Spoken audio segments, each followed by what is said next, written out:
Welcome back to Interjections International Break Edition. We're going to break everything down for you. We're going to talk about the upcoming derby against Milan, and we'll try and figure out what the heck happened for Italy in yet another World Cup qualifying cycle. I'm your host, Andrew. Just Jay here with me today. Jay, good evening. What's going on? Not a whole lot. It's the end of the year, so things are winding down. Definitely feels like the vibe of life tends to feel a bit slower, I think the office is a little bit emptier. People tend to work a bit slower and there's less urgency around. I think Italian football also follows this trend where the performances tend to get decidedly more abject and unenthusiastic. So I guess we'll touch upon that. The way things work over here is that you have Halloween on October 31st, and then you show up to the office on November 1st, and the $6 an hour employees have been tasked with putting up Christmas trees overnight. So you walk into the office lobby, and suddenly there are 3 large Christmas trees, Christmas music playing, and the entire thing looks like a Hallmark movie. It's quite incredible. You lot like your special days, don't you? You like to go big with the celebrations, Halloween and all the dressing up and pumpkins and shit, and Christmas, of course, and I don't know what else you guys have. Boston Tea Party or something like that. Yeah, something like that. Yep, celebrate the Boston Tea Party once a year.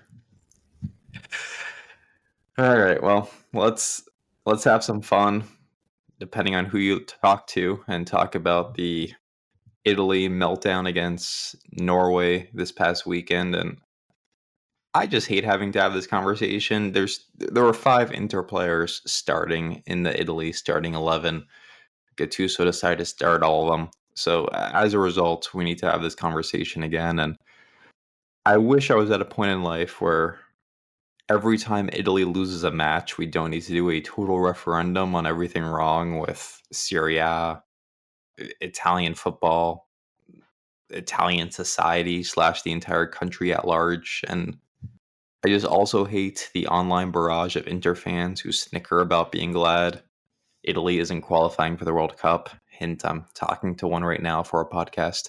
The entire thing drives me crazy, and I get frustrated. Obviously, I'm about as Italian as the box of spaghetti sitting in your kitchen cabinet that was not made in Italy, but I do care deeply about this national team.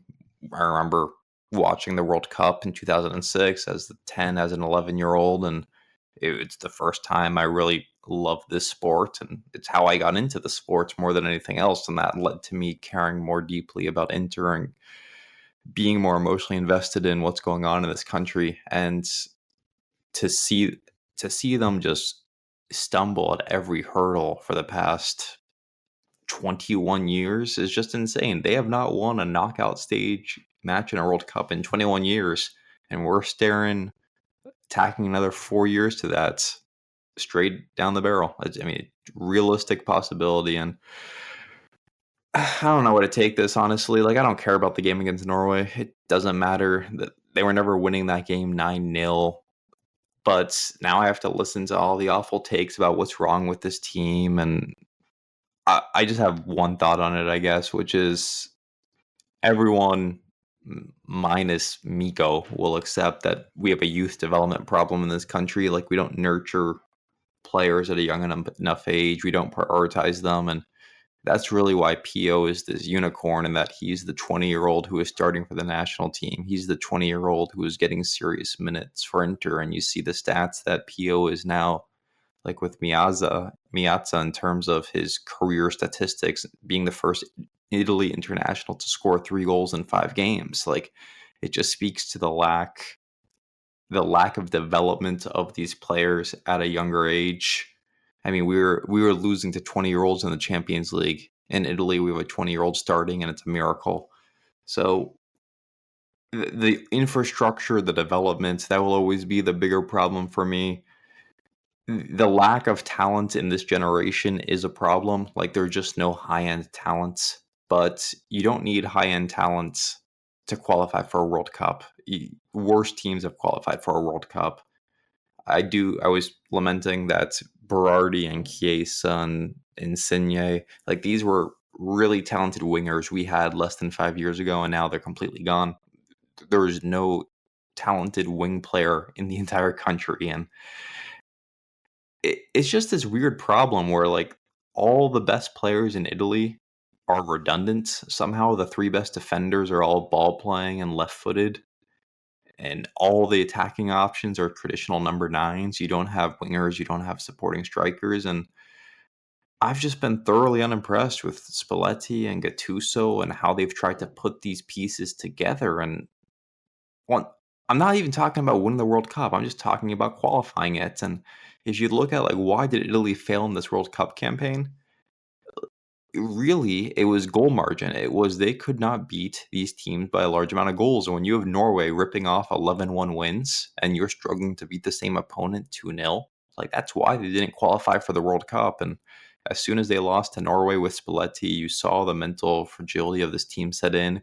You saw it break. And like there is a similarity, it feels like, to Inter in the past year and Italy in the World Cup cycles, where it's just the moment something bad happens, these guys just don't know how to pick themselves off the mats. Like there's no ability to recover.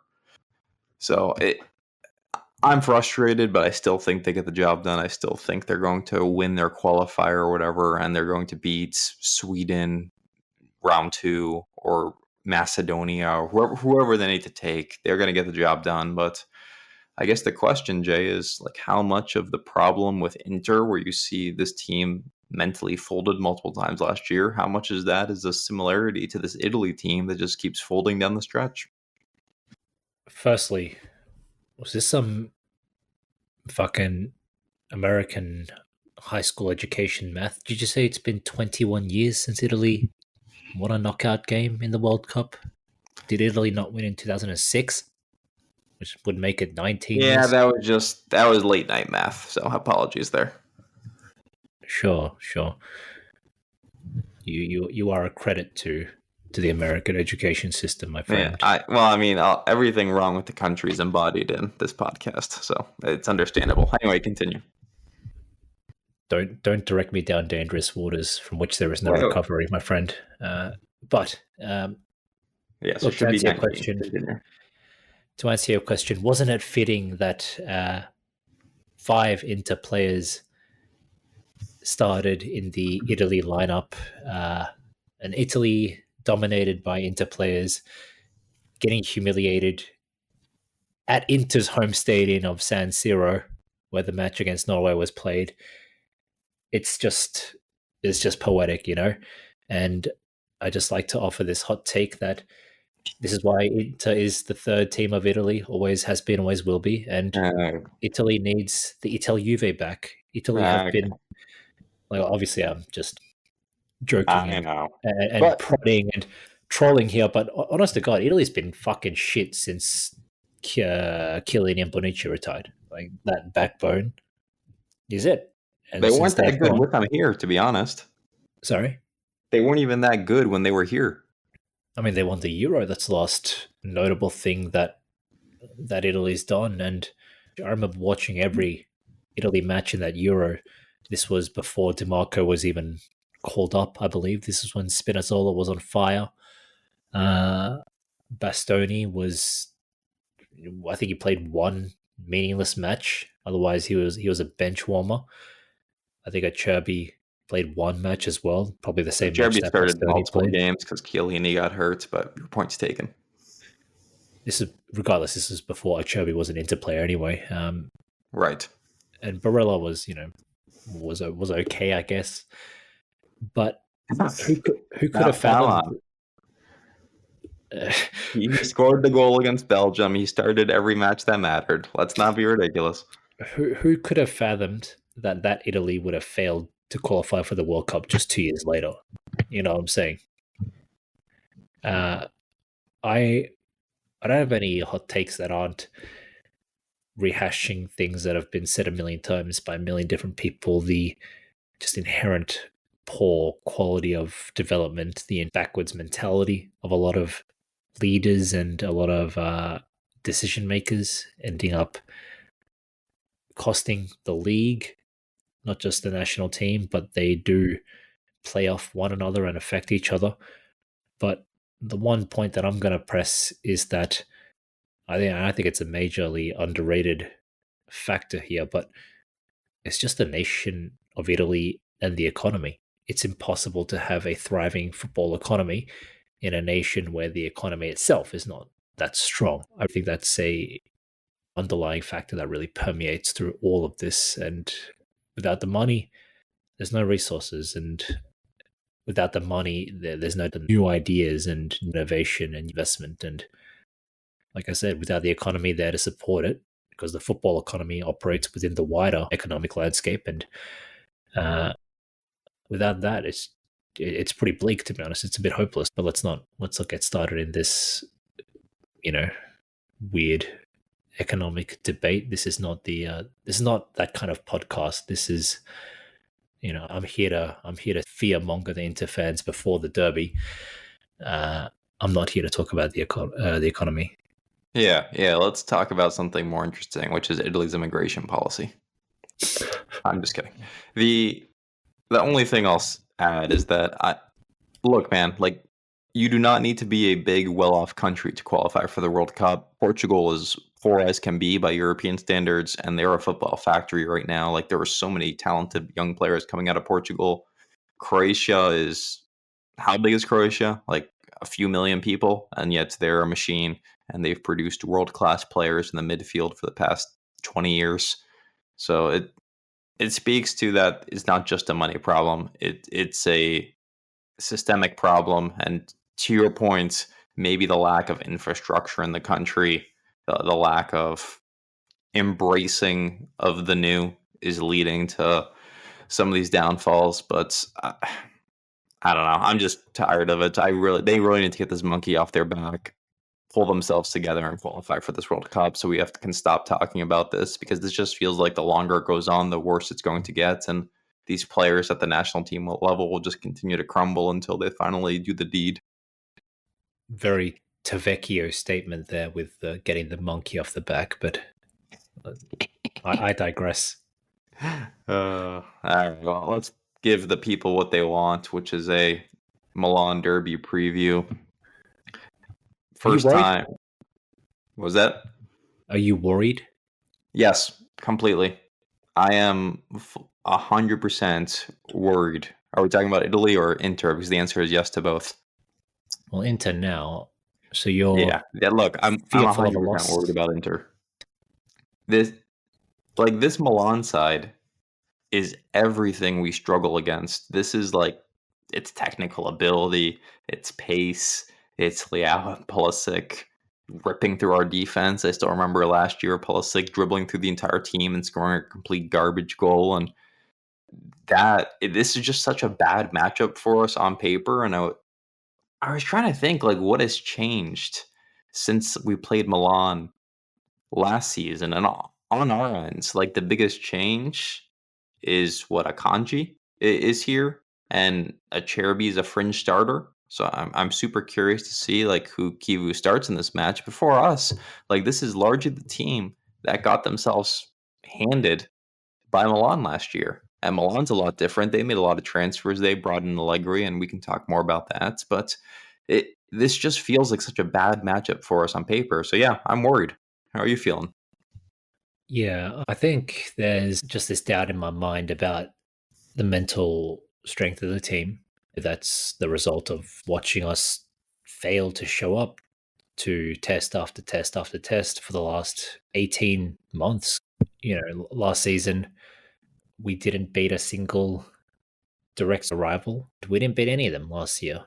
This season, we've started off with 2 losses, not even draws. We can't even hold these teams to draws, and that's deeply concerning. I spoke about this following the Napoli result, and what we are faced with here is just another test. So what's happened since the last test? I guess you could say that Milan have fumbled some silly points against weaker teams. They drew against Pisa, if I'm not mistaken. They surrendered a 2-goal lead to drop points against Parma. And meanwhile, we convincingly beat Lazio. rebounding from the loss against Napoli with another unimpressive but important win against Hellas Verona. And also we dismantled Fiorentina. We're at the top of the table. Milan have slipped a little bit, although the point differential is very close. And some would say the trajectory, the momentum is on our side, but I think that there are factors that go beyond momentum because, as they say, form goes out the window in a derby, and these old adages tend to be true because of the emotion involved. And what worries me is that I don't feel like we're seeing much emotion from this team either, despite the positive results, the fact that we're first in the table, it feels more like the result of us just having less hiccups than other teams more than us being particularly impressive. So I just feel like the point total and the fact that we're at the summit of the league table kind of feels like it's fool's gold a little bit, built on somewhat shaky foundations, or you can't see the foundations that they're built on, but I don't think they're built on particularly solid rock. Other teams are similar in that regard. They've had hiccups to it. But speaking for Inter specifically, I just don't see the kind of foundations that I want to see to say, yeah, this thing is not falling down. This structure is rock solid. This is built on sturdy ground, Yeah, I hear you, and this is just such a pivotal moment in the season where you said it, like Milan has dropped points, we've dropped points, Napoli have dropped points. Like this Scudetto race is a rock fight, and there's no side that has pulled away. But like this, there's so much pressure on us because this is our chance to do so. Like if you win this match and you go, what is it, 5 points clear of Milan, and you have that psychological advantage of finally beating them head to head, like that could be huge. But I'm still scarred from last year. I'm still scarred from all our failings in every big spot. And I want to talk more about like our struggles against Milan specifically because like it was just so confounding last year. And I know we talked about this so much, but like you go and you rip off, what was it, 6 straight wins against them, and then you crush them 5-1.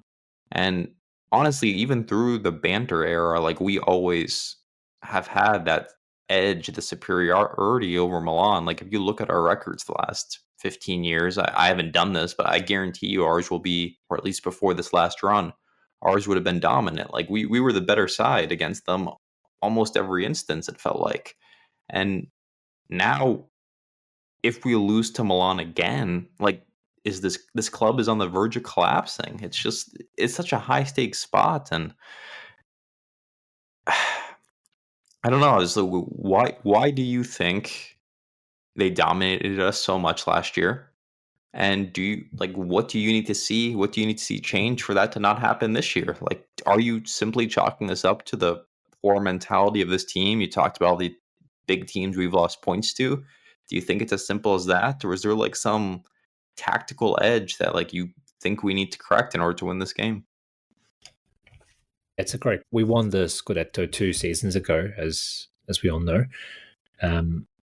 We won in dominant fashion. We defeated Milan 5-1. We secured the Seconda Stelle, the second star, in the derby for the first time in either club's history. And it was such an emphatic way of winning the title, celebrating in their faces, of course, beating them to the second star as well. When I started supporting this team many years ago, we were behind Milan in Scudetti, and then for us to have overtaken them over the past 20 years, really, since like the early 2000s, Calciopoli, post Calciopoli, the treble Inter, so on and so forth. It's been, I mean, since Calciopoli, with the exception of one Kaká-led season of glory for Milan, it's been pretty shit for them. Let's be real.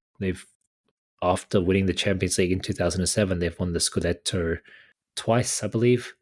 One fluke with Pioli, one win with Allegri back in 10-11. But our overall last 15 years has been much stronger than theirs. And sorry, it's all a big tangent, but effectively last year, I think that was a culmination of the last decade or so, and we won the second star ahead of them. I feel like there was a lot of confidence, potentially complacency and arrogance coming into the following season, especially with the crisis that Milan found themselves in early into the season. Let's not forget they started with Paulo Fonseca, right? And a lot of people were saying that if he loses the derby, he's gonna get sacked because they had started the season so poorly.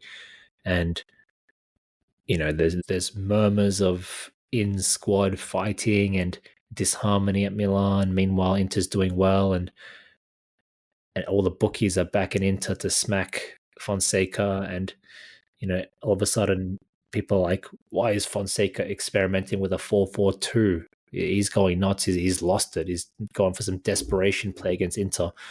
And what happened? They practiced a specific tactic. Fonseca pulled the rabbit out of the hat, and he outmanaged Inzaghi that game. They completely outplayed us off the pitch. If I'm not mistaken, the second derby was the one in the Super Cup where we went up 2-0 only to lose 3-2 following a late masterclass from Liao. I think he scored one and assisted one, maybe even two. But what it felt to me was like, if we look at just the derbies last season as like a series of events in a story, we went into the first derby just overconfident. We took the loss, and then we kind of looked to set things straight with the Super Cup. And it's kind of like, I'm sure everyone's been in this situation. Actually, it's a pretty universal thing where you just underestimate the difficulty of a task, and then you find yourself sweating on, oh shit, actually I have less time than I thought I did to do this job, to get this task done, and you kind of feel that sweat on the back of your neck as you're like, oh fuck, I might not make the time, I might not be able to get this done on time. That's what I feel this squad encountered. Again, lost the first derby. It's like, okay, we can fix this, and then you lose again, and then the next one's a draw, and the opponent seems to be playing with more and more confidence. And you're like, oh shit, hang on, nervous laughter. This isn't as easy as last season. What's going on here? Next thing you know, it's a slippery slope, and I feel like we fell down that slippery slope last season. Or that microcosm was part of the story against all the big teams, because we were the same against Juve, we were the same against Napoli, and when it counted most, we were the same against Lazio as well. That was the game we threw away the Scudetto. So without saying that, like, it's going to be the exact same thing this year, we have seen two more terrible results against direct rivals as well. So, like, I don't think it's unrealistic to say it's eking its way into this season as well, especially with a rookie coach who doesn't have much experience or probably doesn't have much commanding authority, based on the way he speaks, based on the way he kind of conducts himself, and all these kinds of things. I don't know if you've seen those leaked videos of Vincent Kompany telling players to stop fucking moaning. Like that's a coach that gets some instills some authority. That's not Kivu either. So he's going for the nice guy approach, the relatable guy approach, and I don't know if that's enough to get these players to wake the fuck up, or to really kind of like build them into something stronger. Yeah, and we were talking about this a couple weeks back, but like that's the real advantage of like having a new manager in this situation, because I would not have trusted Inzaghi in this spot. I don't know if he had the mental fortitude to get over whatever hurdle it is mentally with this Milan side, whereas at least with Kivu, it's a new approach to things. And sure, the returns have not been promising based on the early matches against Napoli and Juve, but the Juve fixture is a whole thing within itself. It's just apples to oranges, and I'm willing to give him one more chance to see if this is going to look any different this year. On the surface, when you think about like playing Allegri, I'd say that's something as an Inter fan you might fear, or you see this experienced, chiseled winner on the bench and you think to yourselves, man, this is going to be a disadvantage. But I've got a good stat for you, which is, did you know Inter is the side Allegri has the worst record against in his career? He averages 1.32 points per match against Inter, which is by far the lowest of the big Italian sides. And he has more career losses against Inter than he has victories. So, despite the fact it feels like Allegri has dominated us over the years, especially on those Juve sides. You referenced his Milan Scudetto winning side. We have taken care of business against this guy more often than not, and it's going to create a. I think the style of this game is going to be fascinating, and a lot of it really is going to depend on Kivu's decisions, and we're going to find out if Kivu's bold or not here, because I think the most obvious thing that needs to happen in this match is he needs to start Bisek at center back. I understand he's a walking mental error, and you're putting a amount of risk there, but I want to be able to play our game, and I don't want to be worried about Leao and Pulisic wrecking us every time they get the ball in transition. Because you have to assume this is going to be one of those games where we're on the ball. You have to assume this is going to be one of those games where we're the ones dictating things, and Milan's trying to counter us. That's how Allegri does, in these style of games. And we can't afford to have a Cherby back there. So I want to see Bisek start. The You other mean risk you mean we're in the middle, but or yeah, in the middle of the defense. what about Kanji? What if you have a Kanji in the middle and Bisek on the right? See, it's an interesting theory, and I'm not opposed to it, but hasn't Bisek looked better as a center back this year than he has in the past, a right center back? Don't you want to keep a Kanji in his normal position and let this roll one more time? I don't I don't honestly trust know. Bisek one on one alone against Liao. That's definitely a fair point. At the same time, like with Bisek, it just feels like one step forward and one step, maybe sometimes two steps back. But he started a game at central center back and he looked impressive. And I was like, okay, this is one thing that I want to see more of. I really hope Kivu doesn't just drop him for a Cherby the next game and send him back to the depths of the bench. But to my pleasant surprise, he started Bisek again at central center back in the very next game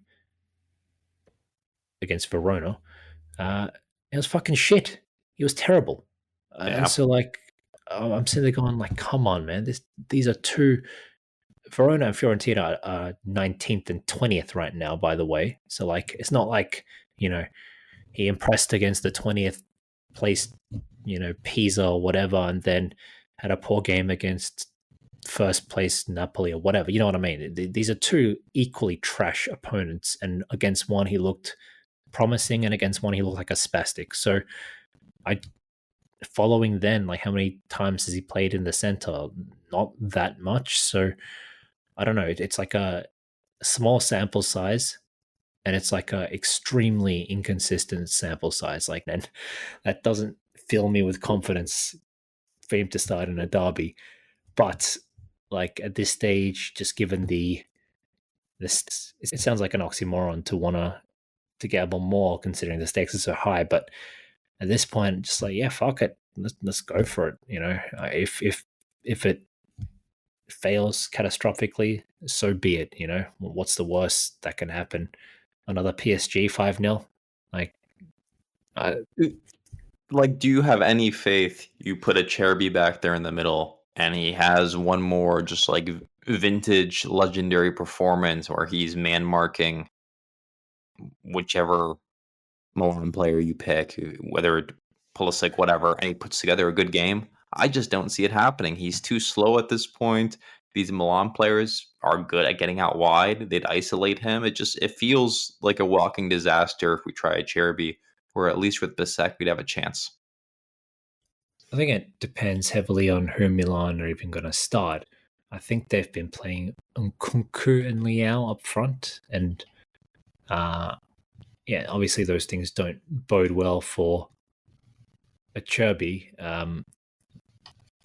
But if there's an intention there for us to be more physical, more up for the jewels, more intense, then I think someone like a Chubby is a potential important player. And I can't discredit De Vrij either, because De Vrij has scored several goals against Milan in his career, and he's always been, despite the infamous getting tooled by Giroud in that 2-1 Pioli derby. De Vrij has largely been pretty strong against Milan as well, an underrated, undersung hero.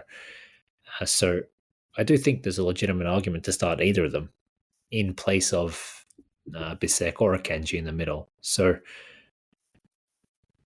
it's honestly really hard to say. I just think that there are so many positives and potential negatives to any option that you choose. So at this stage, if it were up to me, I think I might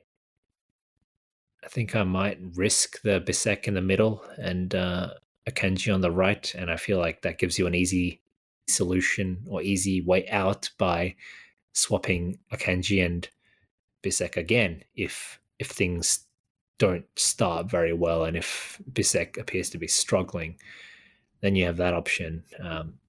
But yeah, there's no, given the way that Milan are playing, I don't think there's any like, this is the obvious solution to best nullify them kind of availability.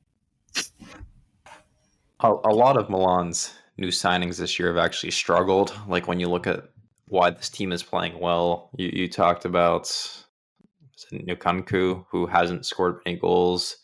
Jimenez has been there for a while. I think he's been there for, they signed him last winter, and he hasn't found his place in the team. Ricci is someone who we all were excited about seeing, and he can't get on the pitch. He's being benched in favor of Fofana and everything else. But the guy we talked about last episode is Modric, who you can stake a claim has been the signing of the season. What do you think about our chances of slowing him down in the midfield? We don't have a strong defensive midfielder. We press reasonably well. Hakan is in the form of his life. I know he picked up a wrist injury or something with the Turkish national team, but we expect him to be healthy and start. So how worried are you about Modric in the midfield, and do you like our chances of slowing him down? I think someone like Modric is largely unpressable. And so I don't want to see people like Barella just exhaust themselves, frustrate themselves, get emotional, and lose their heads over trying to press him and failing and just getting upset about it. Like I can totally imagine in my head, Barella sprinting between Modric and Ricci and then looking back and, after seeing that Calhanoglu is not right up Fofana's ass or something, that he throws his hands up, hurls his arms up in the air in frustration, like I can totally see that happening. And that's the last thing I want to see, because I think we need to be compact. I think we need to, Modric being on the ball is inevitable, but I don't think we should be looking to press him that deep. And so that is another thing that gives me a bit of concern, because knowing the way that Kivu has implemented at times a bit of a high press in our system, and I just think that someone like Modric does have the skill, the vision to pick out a runner, to pick out a through ball, to evade the press and then help his team carry that momentum into attacking space. And if there's one thing that we deeply struggle with, it's people running at our defenders.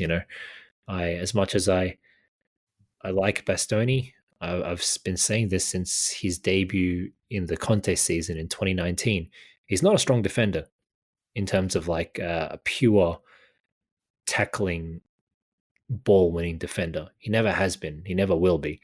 Like you see these old guys like Acerbi, Miranda, Chiellini, whatever. At the end of the game, you look at the defender stats, and it's like aerial duels won 12 out of 12. They're just dominating the air, winning every header. The poor target man doesn't get a sniff at the end of the game. His shirt is ripped from being manhandled by the defender.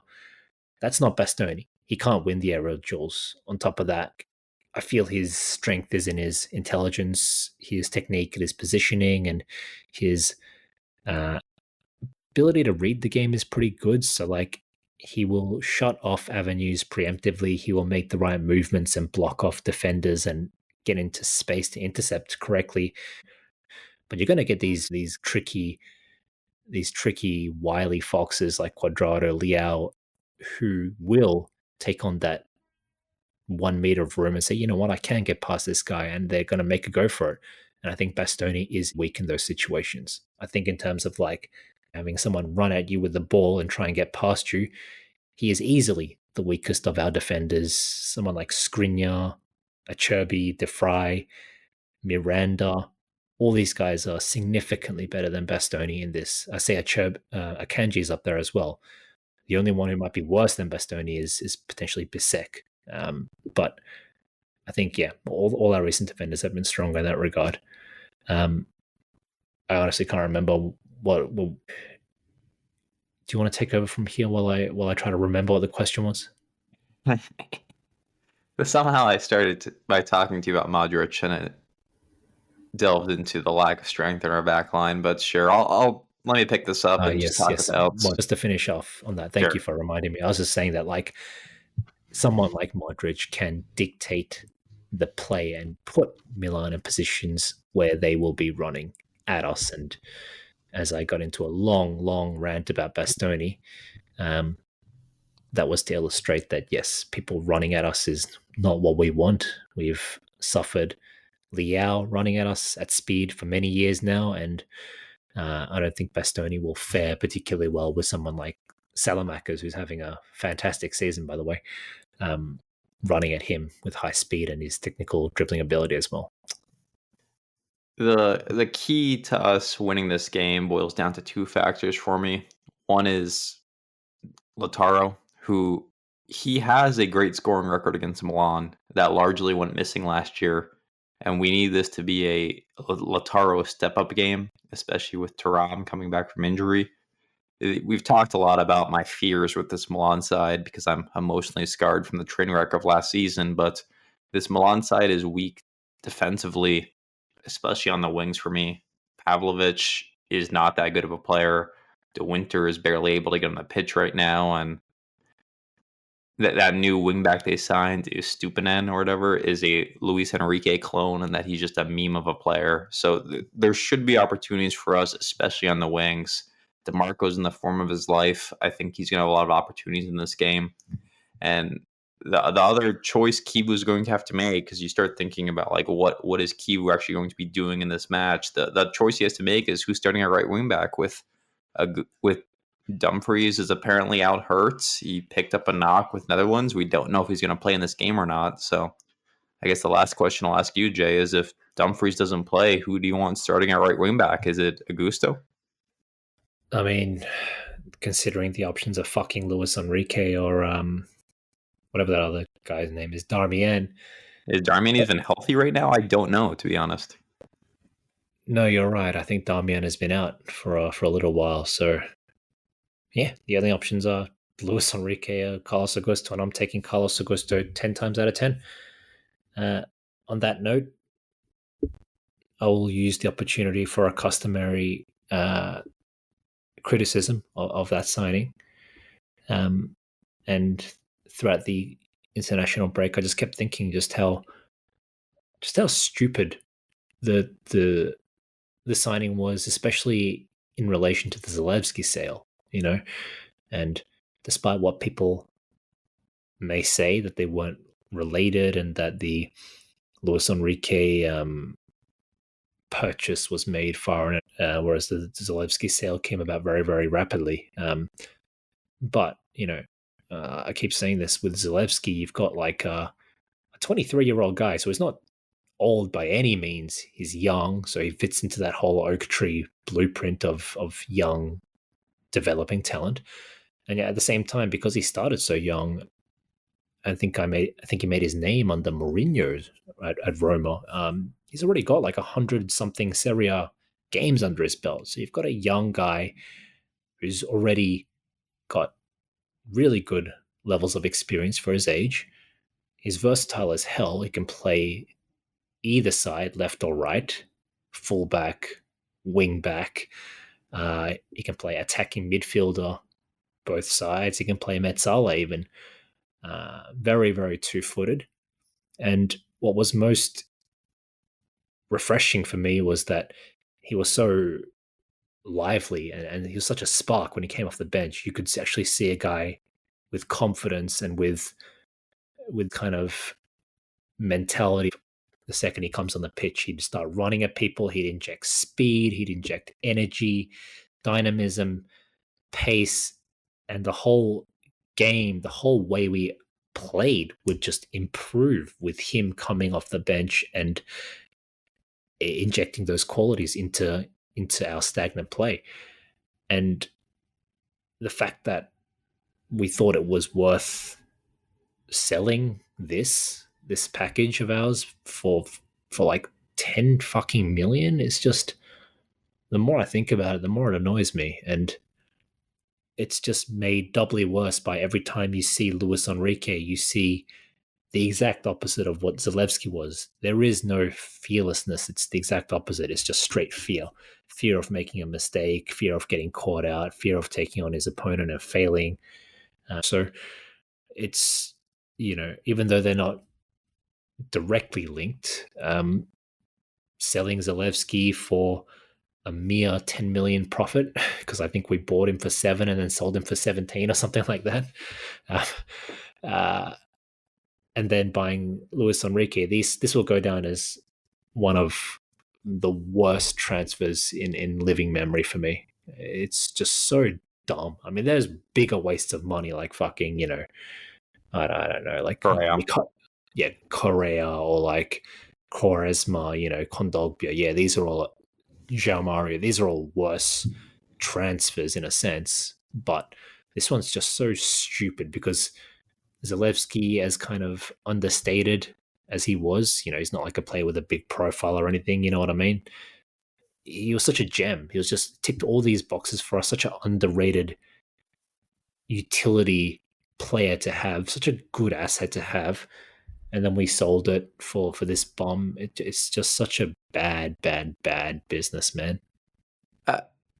I agree with what you're saying, but I think there's a bit of nuance to this that we need to point out, which is we started showing interest and really locked down this Luis Enrique signing back in February. Like this was the typical Morata work behind the scenes so that on June 1st when the Mercato opens, like we're ready to pen to paper this thing. And as useful as Zalewski was last year, I explained it as he has a center of gravity where just whenever he was on the pitch, it felt like our team looked at him and said, "Okay, get this guy the ball," because it was disproportionate the amount of time he spent involved in the action relative to like the cameos he made coming off the bench, and he's not someone you look at and go, "Wow, this is a world-class talent," but yet he always found himself being like, when we needed something, we needed Zalewski to have the ball to be the spark and the inspiration behind it. So as good as he was, he did not look nearly as good on the right as he did on the left. So I fully supported like signing a right wing back to be a backup for Dumfries. And two things happened during the summer, which is we signed a player who is not capable of being a backup for Dumfries. We signed a player who is shaping up to be a 3 out of 10, a 2 out of 10 transfer who, like, there are already reports we're going to loan him out, and good luck getting our money back for him. And then you had Zalewski, who I understand the Zalewski sale from the context of, okay, you get offered to double your money. You don't really have a spot for this guy. You have DeMarco and Augusto ahead of him in the pecking order. The interesting thing was when you replaced Mkhitaryan at times last year, but you've also already signed Sucic at the time. So, like, I think the short-sightedness of it can be explained away. The real problem here is that we signed as bad of a right wing back as possible. We signed Valentino Lazaro. We signed insert wingback failure, and as a result, like, we have this glaring hole in the team now. And you look at Zalewski, who's playing regularly at Atalanta, and you're like, well, this problem doesn't need to be here. Yeah, 100%. This problem doesn't need to be here. So, so these innocuous yet idiotic problems tend to trigger me a lot, but that's a perfect way of summing it up. There's a problem that shouldn't exist. Completely agree. But all right, we've gone long enough here. What the people really want is what the people really need is a Jay's hot betting tip. So what do you got for us? Actually, before we do Jay's hot betting tip, we need to do a Milan match prediction. So maybe they can be one and the same. What is your prediction for this match? It's very, very difficult to pick. I really think this could be a narrow win for us.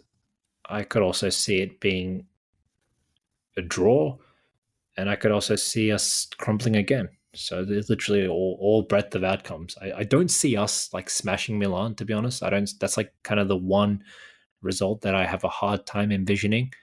But like I said, I can see us nervously squeaking out a win, and even a draw. Like I could see the two teams kind of canceling each other out, especially after an international break.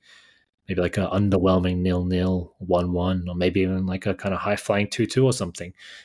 And then, like I said, I could totally see Milan just outplaying us and easily winning 2-1, 2-0. But I'm going to go with a 1-1 here. I'll give a goal to Lautaro. And I think Pulisic will score. Wow, we're vibing right now. I was also going to go with a 1-1. There's just so much for this team to prove in this match, and I do worry that the weight of the international failure against Norway is going to hang over the Italian core of players. This Milan side is fortunate enough that they don't have any meaningful contributors to the Italian national team, so they don't have to worry about the psychology of bouncing back from that. But even more, I'm just worried about the tactical mess this game is going to be, where you've got all this pace, all this technical ability in this Milan side against what is a slow Inter defense, a poor defensive Inter midfield. There are other problems to be had. But like I said, I do think there's going to be opportunities for us, especially on the wings. So give me a 1-1. I'll take a DeMarco goal, and I guess I'll go with Captain America himself, Pulisic, for the Milan goal. That's right. All right. Well, since we are the two most dedicated Interjection podcast hosts, we get out of bed at obscene times. We deliver for you, unlike Miko and Irfan. I just want you to remember that as you're wrapping up this episode. Jay, would you like to do the honors? I shall. Forza Inter, it's time to step up, boys. It's time to finally redeem yourselves following some bullshit. You know, at the end of the day, we can only accept the things we've done, the things that we have failed to do, and take ownership. But every day we need to go to work and do what we do, right? And so it's time for the boys to kind of take the first steps towards getting over last season, the disappointment of last season, the disappointment of being in the contention for a treble only to get humiliated on all three fronts. So got to get over it at some stage. Stop sulking. Stop using this as an excuse to underachieve. Stop allowing yourself to underachieve, and let's fucking win the derby for the first time in 18 months. So let's go. Forza Inter. That's right. Let's go, baby. All right. We'll catch you all next week. Hopefully recapping an Inter victory. See you all.